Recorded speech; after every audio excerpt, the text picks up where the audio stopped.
नमस्कार, मैं हूं आपके साथ मयंक। आज 9 अप्रैल है और मैं सीधा एक बड़े पॉइंट पे आना चाहता हूं, एक बड़ी साजिश का खुलासा करना चाहता हूं। मैंने कल दिन भर हर चीज को बड़ी माइन्यूटली जो है वो समझने की कोशिश की और देखिए कुछ घटनाएं ऐसी हुई हैं जो इस ओर इशारा कर रही हैं कि ये सीज फायर एक बड़ी साजिश हो सकती है और मेरी इसके लेकर क्या राय है मैं आपके सामने रखना चाहता हूं।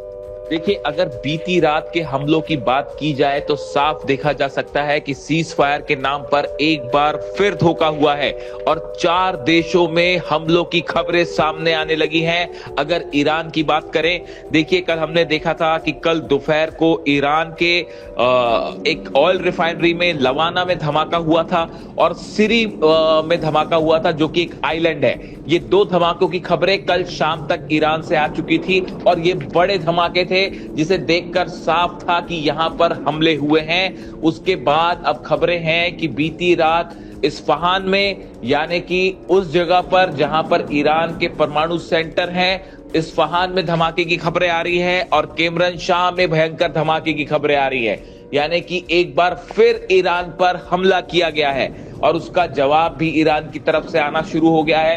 कल हमने देखा सऊदी अरब के ईस्ट वेस्ट ऑयल पाइपलाइन पर जबरदस्त ड्रोन अटैक हुए, धमाके हुए, जहां पर आग लगी है और ये सऊदी पर बड़ा हमला है। देखिए ये जो जिस पाइपलाइन पर हमला हुआ है, यहां से रोज 7 मिलियन बैरल ऑयल जो है वो निकाला जाता है और जिस तरह से हॉर्मूज बंद है, उसके बाद इसी पाइपलाइन का इस्तेमाल करके लाल सागर तक जो है वो ऑयल पहुंचाया जा रहा था, जहां से जहाजों में इसे भरा जाता है। तो ये सऊदी पर बड़े हमले की खबरें हैं। कई और जगह ड्रोन अटैक किए गए हैं, ईरान ने बदला भी लिया है। इसके अलावा देखिए इजराइल में जो है वो कई जगह पर मिसाइलें बरसी हैं। इजराइल के बीर शेवा में, यरूशलेम में बड़े मिसाइल हमलों की खबरें हैं। देखिए ईरान ने पहले ही कहा था कि अगर धोखा होगा और उस पर हमले होंगे तो ईरान जबरदस्त बदला लेगा और बिल्कुल वैसा ही देखने को मिल रहा है। इजराइल पर मिसाइलें बरस रही हैं। इसके अलावा देखिए सबसे बड़ी खबर है लेबनान में बैरूत में, बीका में, दक्षिणी लेबनान में भयंकर हमले हो रहे हैं और बताया जा रहा है कि एक रात में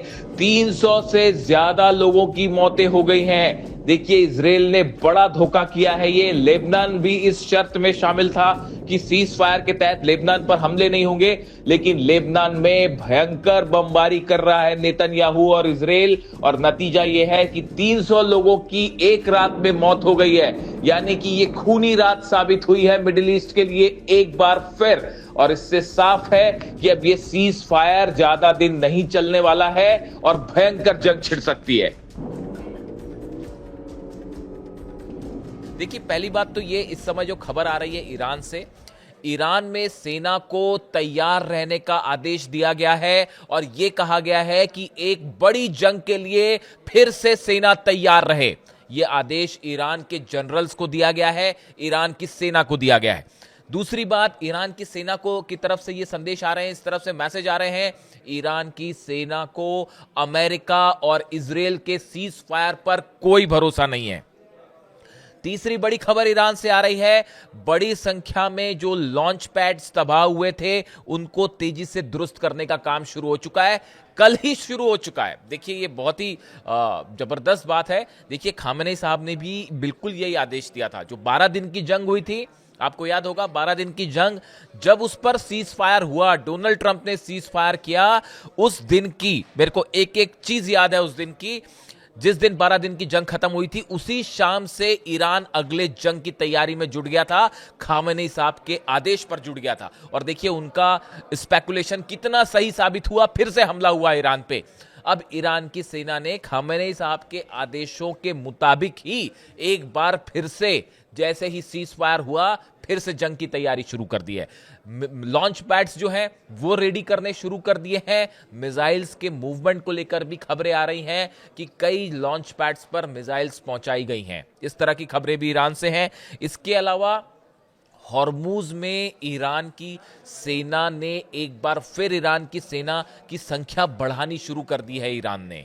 देखिए ये बेहद अहम खबर है और ये सब ईरान ने क्यों किया ये समझने की जरूरत है। देखिए मैं एक बड़े मुझे कल से मैंने सबके बयान देखे, डोनाल्ड ट्रंप का बयान देखा, जेडी वेंस का बयान देखा, पीट हेग्सेट ने कल शाम को प्रेस कॉन्फ्रेंस करी, कहा कि अमेरिका जीत गया है।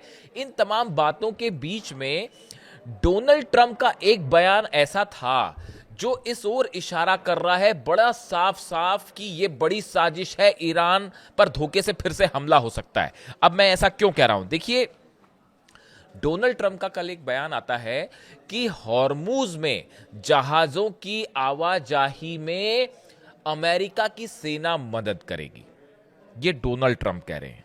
वो ये कह रहे हैं कि हॉर्मूज में ठीक से जहाज निकल रहे हैं या नहीं निकल रहे, ईरान इनको जाने दे रहा है कि नहीं दे रहा है, इसमें सहयोग करने के लिए अमेरिका की सेना तैयार है और हम वहां पे देखरेख करेंगे। इसका क्या मतलब है? इसका मतलब यह है कि डोनाल्ड ट्रंप ये चाहते हैं कि अमेरिका की फोर्सेस को हॉर्मूज आने दिया जाए, जहाजों से आने दिया जाए। अभी तो नहीं आ पा रहे थे, अभी अगर जहाज आते तो उनका क्या हाल होता सब जानते हैं। अभी तो हवाई हमले ही हो रहे थे। देखिए ईरान में जो नुकसान हुआ है वो बस हवाई हमलों से हुआ या टॉमहॉक मिसाइल से हुआ। अमेरिका के जो सैनिकों ने कदम रखा ईरान पे, उसका क्या हालत हुई उस पायलट्स के चक्कर में, ये सब जानते हैं। हॉर्मूज में एक भी अमेरिकी सैनिक नीचे नहीं उतर पाया। दुनिया की सबसे बड़ी नेवी होने का दावा, सबसे बड़े सैनिक होने का दावा, कोई वहां कदम नहीं रख पाया। अब डोनाल्ड ट्रंप क्या कह रहे हैं कि हमारी सेना को आप हॉर्मूज में आने दीजिए ताकि हम मॉनिटर करें जहाज निकल रहे हैं या नहीं निकल रहे। अब इसका एक मतलब क्या है कि वहां पे जो माइंस बिछी हुई हैं, हॉर्मूज में कहां कहां माइंस बिछी है, सिर्फ ईरान की सेना जानती है और कोई नहीं जानता। तो बड़ी साधारण सी बात है कि डोनाल्ड ट्रंप ये भी चाह रहे हैं कि उन माइंस को हटा लिया जाए, हमारे को वहां अंदर आने दिया जाए। अरे क्या समझ रखा आपने ईरान को और ईरान की सेना को? मुझे तो कभी कभी आश्चर्य होता है, मतलब जिस तरह से ऑपरेशन ट्रंप ने करने की कोशिश की और अमेरिका ने करने की कोशिश की, बड़ा चाइल्डिश अप्रोच रहा। ये कैसे ऑपरेशन ना किया जाए, कैसे मिलिट्री एक्शन ना किया जाए, इसका परफेक्ट एग्जाम्पल है ये। अब देखिए अब्बास अराक्ची साहब, ऐसी फेवरेट नहीं है मेरे अब्बास अराक्ची साहब। अब्बास अराक्ची साहब ने डोनाल्ड ट्रंप को तुरंत कल ही जवाब दे दिया। उन्होंने कहा ऐसा है मिस्टर ट्रंप कि जो हॉर्मूज है ये ईरान के कंट्रोल में था, ईरान के कंट्रोल में है और ईरान के कंट्रोल में ही रहेगा। यहां से कौन सा जहाज निकलेगा नहीं निकलेगा, इसकी देखरेख ईरान की सेना कर लेगी। आपको यहां आने की जरूरत नहीं है। सीज फायर है नहीं है क्या है वो बात अलग, पाकिस्तान में क्या बात होती है नहीं होती है उसको अलग रखिए। हॉर्मूज में अमेरिका की सेना भेजने की जरूरत नहीं है और हम इसको कतई स्वीकार नहीं करेंगे। और हॉर्मूज में ईरान की सेना का कंट्रोल है।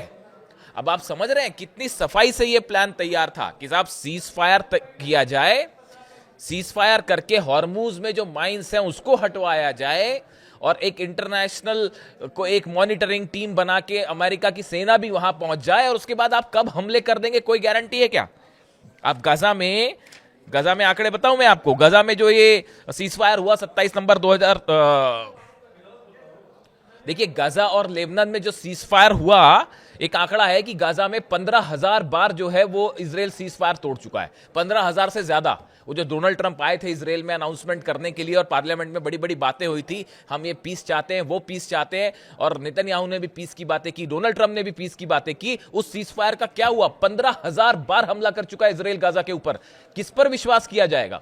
ईरान की सेना आप पर विश्वास करेगी? हकीकत यह है अली खामनेई साहब को जिस तरह से असैसिनेट किया गया, उसके बाद ईरान की सेना का गुस्सा इतना भी कम नहीं हुआ है और वो हर चीज के लिए तैयार है। वो अच्छे से जानते हैं साहब कि ये क्या करने वाले। ईरान को और ईरान की सेना को 1% विश्वास नहीं है, ना डोनाल्ड ट्रंप के ऊपर और ना नेतन्याहू के ऊपर। जब किसी को किसी पर विश्वास ही नहीं है तो फिर कहां का सीज फायर और कहां की क्या? आप समझ रहे हैं? आप समझे इस बात को कि किस सफाई के साथ वहां पे माइंस हटा के अपनी सेना को भेजने का प्रस्ताव था। अब्बास अराक्ची साहब ने उसको तुरंत मना कर दिया, कोई जरूरत ही नहीं अपनी सेना भेजने की, ईरान की सेना जानेगी क्या करना है। अब इसके आप देखिए, इसके बाद एक और बड़ा डेवलपमेंट था कल, जो कल खबरें आई, अगर आप उसको फॉलो करें। कल ऐसा बताया जाता है, मतलब मुझे जो जानकारी है, मैंने अपने हिसाब से जो चीज़ों को एनालाइज किया, कि संभवतः शहबाज शरीफ ने, पाकिस्तान के प्रधानमंत्री जो हैं, उन्होंने ईरान के राष्ट्रपति से फ़ोन पर बात की। ये बात कब की है? ये सीज फायर अनाउंसमेंट हो गया उसके बाद कल दोपहर के आसपास जैसी जानकारी है कि शहबाज शरीफ ने ईरान के राष्ट्रपति से बात की और वो बातचीत का जो संदेश है वो डोनाल्ड ट्रंप तक पहुंचा दिया। जो भी बात हुई हो, संभवतः इसी बात को लेकर हुई होगी। 15 सूत्री प्रोग्राम उनका है, 10 सूत्री प्रोग्राम उनका है, और इस्लामाबाद में पाकिस्तान में बैठक होने वाली है 10 अप्रैल को, और उसको लेकर एक शायद किसी तरह की कोई चर्चा हुई होगी। लेकिन जो भी हुआ हो, ईरान ने एक बार फिर किसी चीज को लेकर ऐसा जवाब दिया कि वो संदेश जब डोनाल्ड ट्रंप तक पहुंचा तो डोनाल्ड ट्रंप फिर एक बार गुस्से में दिखाई देने लगे, फिर झुंझलाने लगे, और फिर फ्रस्ट्रेट होकर उन्होंने बयान दे दिया कि अगर हमारी शर्तें नहीं मानी जाएगी तो हम फिर हमला कर देंगे।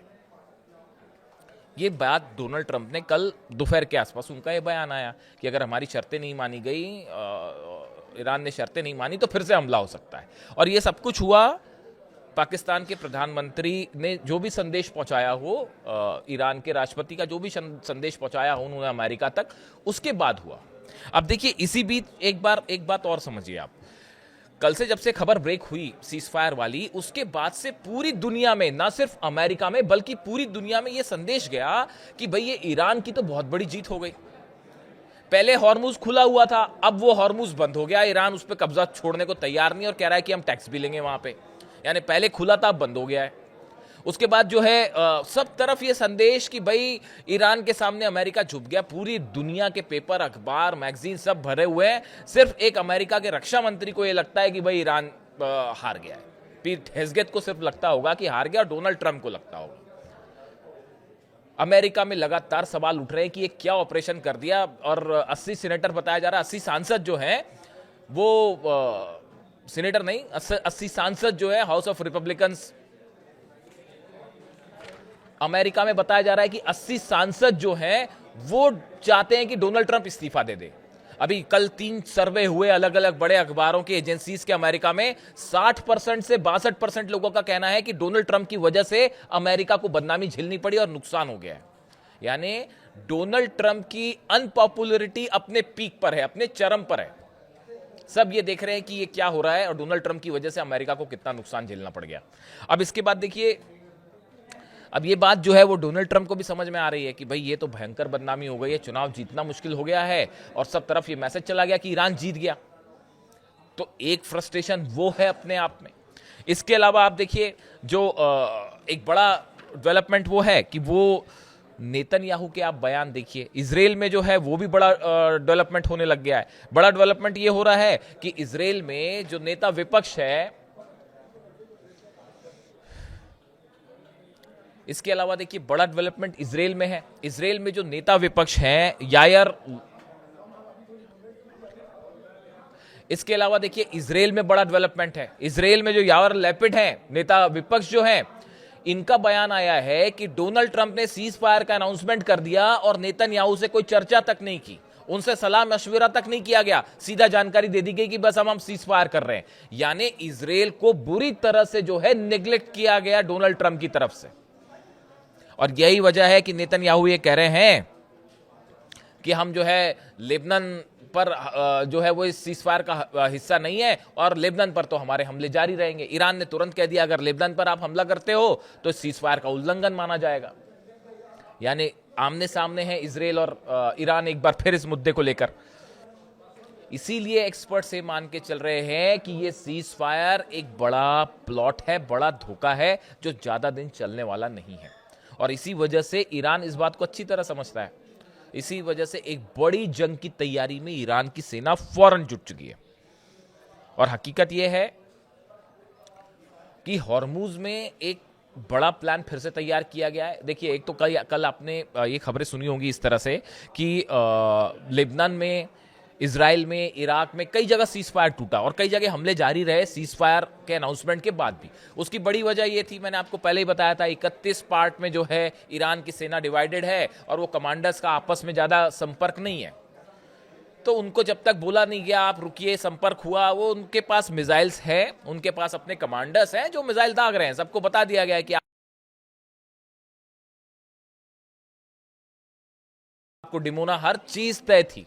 तो उसको रोकने में टाइम लगा, इसलिए कई जगह हमले होते रहे। इसके अलावा लेकिन 2 ब्लास्ट ऐसे हुए, एक तो ईरान में रिफाइनरी, जो लवाना रिफाइनरी है, उसमें धमाका हुआ जो संदेहास्पद है बहुत कि क्यों हुआ। दूसरा जो है एक श्री आइलैंड है, यहां पर भी ब्लास्ट हुआ ईरान में। अब इसकी 2 वजह हो सकती है। पहली वजह कि किसी तरह का यहाँ टाइमर लगा हुआ था आईडीज लगे हुए थे। इस तरह की घटनाएं बहुत होती हैं ईरान में, क्योंकि ईरान में बड़ी संख्या में मोसाद के एजेंट हैं। वो कई रिफाइनरीज में, कई इंडस्ट्रियल एरियाज में जो है वो टाइमर्स के साथ आईडीज फिट करते हैं जो एक्सप्लोड कर जाते हैं, जिससे नुकसान होता है। या तो इस तरह की कोई चीज़ थी, या फिर ये इसराइल की तरफ से किसी तरह की ड्रोन स्ट्राइक थी। इस तरह की भी है खबरें जो है। इसके अलावा कोई तीसरा हादसा नहीं होता। ये हादसे की सब बातें बेकार हैं।